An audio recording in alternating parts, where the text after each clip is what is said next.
Good afternoon. Thank you for joining us. I'm really excited to be here and honored really to be here with Cleo because the partnership between Unum and AWE has been longstanding since 2017. And I think in a business where it's really hard sometimes to bring benefits to life, I think this partnership and what Cleo is going to talk about in particular does bring to life that profound connection between health, happiness, and productivity. So hopefully some of you had a chance to visit our stand today and take a look at the report we commissioned with WPI around health, happiness, and productivity, and have a coffee, pick up some goodies. If not, we'll remind you again at the end that you can certainly do that. And I'm just going to briefly touch upon a few of the highlights from the report before handing over to Cleo. And she's going to share really that real-life experience of an employer who's been dedicated to investing in the health and happiness of their employees and the difference it's made to their business. So the key findings will not be a surprise, I don't think, to a room full of people who are in the business of understanding and looking after people. We found that health and happiness reduces absenteeism and presenteeism. Not that shocking. We found that health and happiness drives productivity in the workplace. And that's at an individual level, which of course then rolls up to a business level, and then it also impacts, obviously, the wider economy. And we found that well-being, both mental and physical well-being, is crucial for that happiness. So those, we kind of know those things. You'd take a leap and think those things would be connected. What I think was more shocking, though, and what was a bit of a surprise, is how it all adds up and the cumulative impact it has on the economy.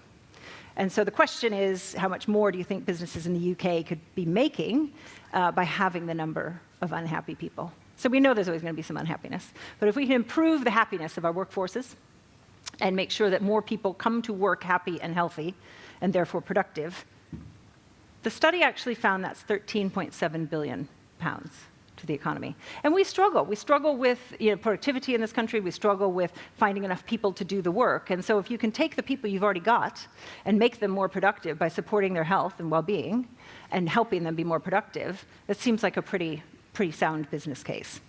And that's made up of two things. That's made up of the impact of reduced time away from work, so the reduction in absenteeism and presenteeism, as well as increased productivity. So happier people at work tend to be more productive. So these staggering figures, and I do think they're staggering, and it's nice to actually see some financial figures sometimes around well-being and health and happiness, create a real call to action for employers to invest in well-being. Because there's financial benefits. We can see now there are financial benefits to doing so. And it's good for the economy, it's good for employers, and it's really great for employees. So companies investing in health and well-being can reduce their sickness and absence and boost productivity. But money can't buy happiness, can it? We're always told money can't buy happiness. Well, actually, investing in support at work does also have benefits.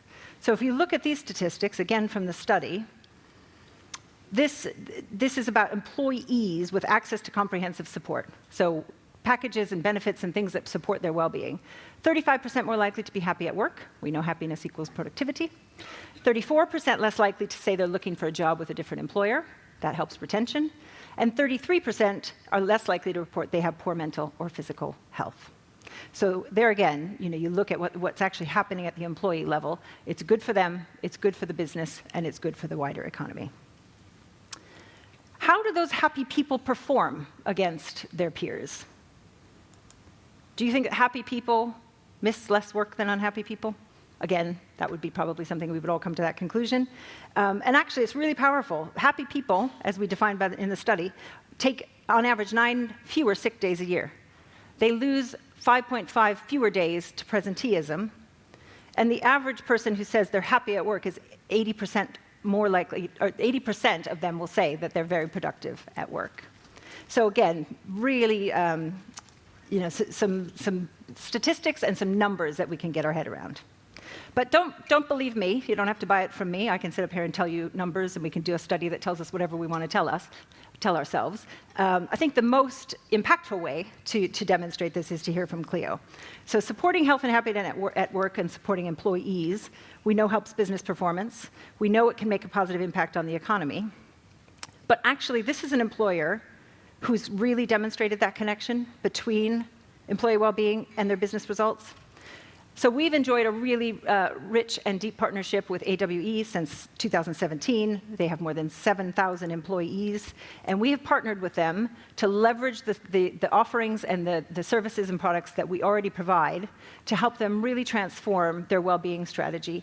And it has been fantastic for their employees, it's been fantastic for the business, and it's helping us redefine the recipe for well-being at work. And it's a real shift in focus, as you'll see when Cleo comes up to talk, from getting people back to work, which is what we talk about a lot as an industry, to really keeping people at work, but keeping them at work as productive as they can be through health and happiness. So I'll turn it over to Cleo to give more detail.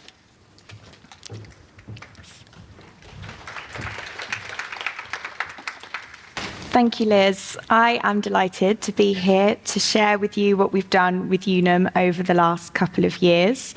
For nearly 5 years, I've had the privilege of leading the health and wellbeing team at AWE Nuclear Security Technologies. AWE provides a very unique contribution to the national security of the UK, and our role in keeping the nation safe is through science, engineering, and technology. We say if it's AWE's mission to protect the 67 million people that live in the UK, then it's an absolute priority to look after the 7,500 brilliant employees who work here. As you would expect, we employ some of the most highly skilled scientists and engineers. So although what we do is very unique, I'm sure that we have some of the same key considerations as you all do when it comes to tailoring a health and wellbeing provision that's fit for purpose and it's personalised to your workforce. We have people working in a variety of settings, some of those really challenging and often dangerous. We have a higher proportion of male employees, and our average age is 43. So to support a multi-generational workforce, we have to get it right, where we can support our 16-year-old apprentices right through to our most senior employee at 82 years old. That's some big life moments that are going to happen between that time, and a lot of health changes to cater for. So our partnership with Unum started in 2017, introducing the income protection and the employee assistance programme. And like many organisations at that point, a lot of time had been spent reacting to sickness. The missing part was being more proactive and being able to support people manage their lifestyles in a preventative way. When I joined in 2020, we committed to the 4 pillars of well-being. So we'd support physical, emotional, social, and financial health. And it was a natural next step to align our well-being strategy to government recommendations and the latest research, clinical guidelines that were coming out, and focus on prevention. So therefore, our strategy became underpinned by a very structured 3-staged approach: prevention, early intervention, and reaction. That meant from that moment on, everything we did, every initiative, every new employee benefit, new supplier, new corporate message or campaign had to align with that 3-staged approach. We introduced a new occupational health provider with a heavy focus on prevention and lifestyle management. We appointed an executive sponsor for improved visibility and endorsement. And more recently, we created a health operational governance board, and that brings all the subject matter experts together across the organisation to discuss our approach, our metrics, and the interventions and their impact on the business. Our partnership with Unum has certainly developed over the last couple of years as we absolutely maximise the services that they offer. And a big part of that was the introduction of Unum's EAP, Help at Hand. It immediately aligned to that 3-stage approach. It provided people with lifestyle management. It provided people with rapid access to clinical services and digitalised events and education. Introducing Help at Hand gave us a lot more data to work with. and therefore our journey with metrics has really developed. Whilst there's a wide range of metrics that we use to track our progress, these are the key 3 ones that we focus on. As that Unum report suggested, people take 9 fewer sick days if they're happier. We're very keen, and thankfully we're on our way to reducing our sickness absence rates. We look at the top reasons for absence in each area so that we can target interventions there. But we also have a growing network of wellbeing champions. Around 4.6% of our workforce are wellbeing champions. We're aiming for 10%. This network grows every month, and the passion and enthusiasm of these people is so encouraging. Since training our wellbeing champions to confidently talk about our EAP, Help at Hand, in their local business areas, engagement with the services has more than doubled. So our registration rates with Help at Hand are exceeding our aim at 39%. It's a figure we're really proud of. Help at Hand immediately became a big part of our strategic objectives, which is empowering people to take more responsibility for their own health with support at their fingertips. Actually, 33% of consultations that take place via Help at Hand are out of hours. So we already know that people are getting support outside of work hours that they wouldn't have got previously, and therefore not needing to take time out of work the next day to get clinical support. Unum have also helped us to deliver a variety of data-led initiatives and changes to improve our provision. We're continuously improving our in-house line manager training and health education opportunities. We've built mandatory health and wellbeing conversations into quarterly and annual performance reviews with Unum's guidance on how to have effective wellbeing conversations. And we've tailored programs to reflect the stage of life for our apprentices and our graduates. For example, we recently ran a financial education program with one of our other suppliers, Nudge. I'll give a shout out to them. They're out there. And they tailored a financial education series, helping our graduates understand what it means, what their new paycheck means, and what are good, healthy habits, spending habits when you're a graduate, postgraduate. We also have a later careers program in development as well. We've amended the structure and responsibilities of our HR employee relations team and how we manage absence. That team come to our quarterly review meetings with Unum, so there's an opportunity to discuss claims, but also to discuss the proactive use of all the health and wellbeing services. Our occupational health provider now also comes along to our quarterly review meetings with Unum, and that's really helped streamline our conversations, make sure that we're all on the same page and everyone knows what's going on and how to access and signpost people to support. My team works really closely with our employee benefits manager to ensure that our health benefits are maximised, they reflect our approach, and they reflect our people's needs and wants. We've run an annual health roadshow to showcase all of our suppliers every year for the last couple of years.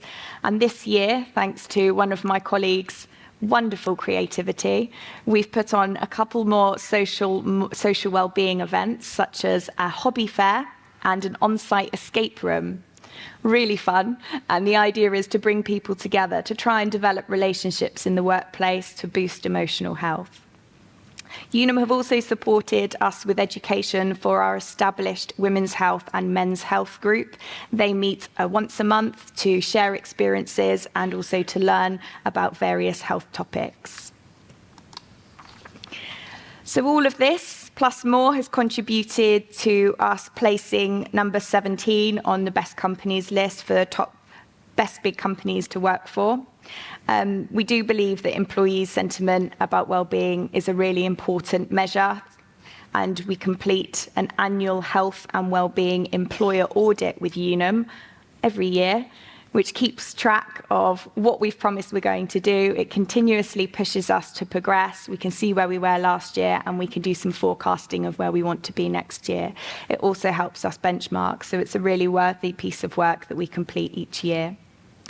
This year we have a new employee engagement provider, so it will be really exciting to see what that data will tell us and where it's going to take us.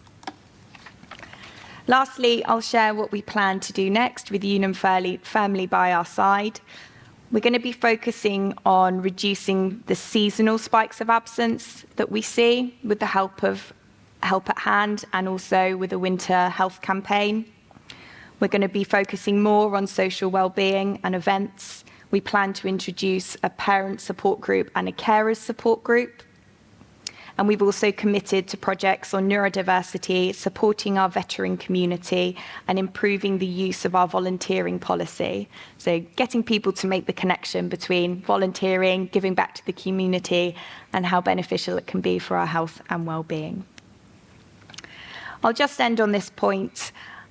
I do believe that our roles are to remind, to reinforce, to keep repeating ourselves sometimes, and it might feel boring or repetitive, but I think for most of us that work in this space, it's because we're very passionate about it. I certainly don't get bored of talking about the same thing, signposting people to support, promoting healthy lifestyle behaviours. If we keep going, it may feel like it takes time, it may feel as though it's a lot of effort, but it certainly reaps reward. Thank you for listening.